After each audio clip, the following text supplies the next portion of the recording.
the Garminia family.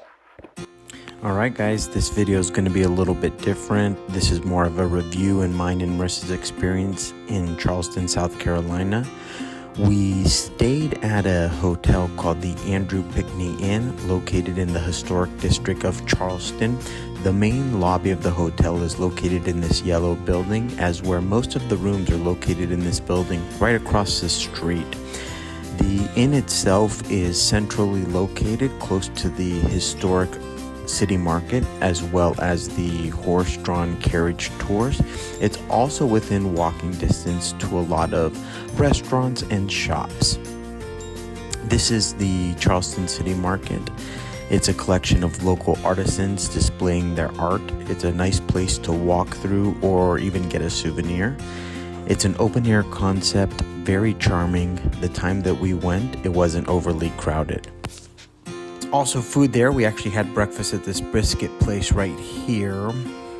The biscuits are very dense. I got a spicy hot chicken and Marissa got a pimento cheese. Both were delicious. Would highly recommend a stop here. Of course, after eating like this, you're going to want to go on a walk, and that's the great thing about Charleston. It's a very walkable city with clearly walked pathways. Charleston's actually on a peninsula, so the nice thing about that is you're going to get these beautiful water views just all around you. So as we navigated our way throughout the city, almost anywhere we stopped, we just got one of these beautiful views. And again, we went in May, so it wasn't overly crowded. Weather was great, just very easy to find walkways. You're going to come across a lot of parks, fountains, splash pads. This is one of those fountains, very pretty. The other thing you'll notice about the city is throughout there's these cobblestone roads, so that was really cool to see. Additionally, we're from California, so a lot of cookie cutter type of homes, but here in Charleston, every house very unique in character, very unique in its architecture, and that was really cool to see. There's one road called Rainbow Road where every house on the block is distinct in its color, very colorful. You'll actually see one of these horse-drawn carriage tours to the right. If you're able, would highly recommend you guys take one of those. They stop at all the important places. Unfortunately, due to weather, our tour was canceled, but would recommend if you're able to do it. This is a park just filled with these live oaks, beautiful trees. They're actually not able to cut them, so they create these beautiful canopies. This is one of the places that we had lunch. Very refreshing drinks, nice ambiance, great food. It was our first exposure to grits, and it was delicious. We had dinner at a place called Poogan's Porch. It was so named after the owner's dog who passed away. The grave is actually located there as well. But very charming ambiance, great customer service. We actually looked at the appetizer menu and everything there just looked so good. So rather than get any entrees, we just got a collection of all their appetizers and would highly recommend. The pimento fritters were amazing, and it's first time having fried green tomatoes as well. After dinner, we went to a place called Henry's Rooftop Deck. Unfortunately, because of the rain, we didn't get access to the rooftop component, but still a nice place to grab a drink and get out of the weather. Charleston is home to America's smallest liquor store, so we made a quick stop there and I grabbed some moonshine to bring home. There are several beaches located close to Charleston. Isle of Palms is one of them. Now, this particular area is home to a lot of vacation rentals, so you're going to get a different experience than you would at some of the other beaches. There are umbrellas, canopies, chairs for rent here. I'm assuming they're associated with the rentals, and that's all these houses that kind of hug the shoreline here. These jellyfish were scattered all throughout the beach, so I'm assuming they're also in the water. As you can see here, very delicate shore break, and you can actually walk out for a while. If you're able to see some of the people here, they were able to walk quite a ways out. Water is certainly warmer than California, and you'll see that the sand is just so vast.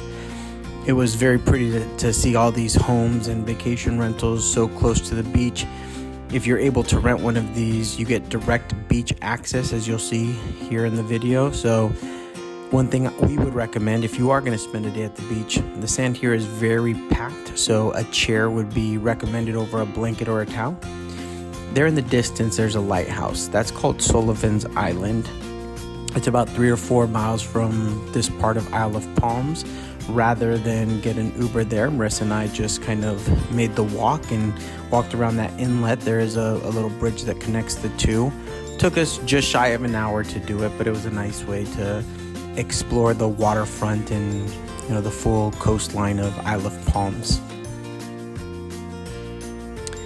Sullivan's Island, there are no vacation rentals allowed here, so you're going to see as we approach the beach that it's a much different experience.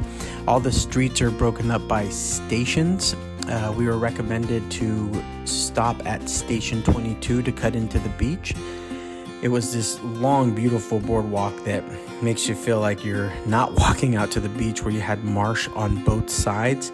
Certainly wouldn't recommend jumping off of this boardwalk. There were a lot of bugs and wasps and things, but nothing too serious. And as you can tell, in direct contrast, the experience at this beach is much different.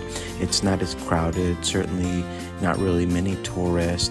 There's a little strip in the town, and here is a great place to grab something to eat, grab a souvenir, reload on your sunscreen. They do have some tours and rentals here as well. This is one of the restaurants that we ate at, Dunleavy's Pub.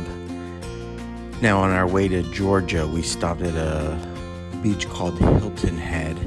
This is a very touristy area. Parking can be a nightmare. We had to park almost 2-3 miles away from the beach, and it was a long trek.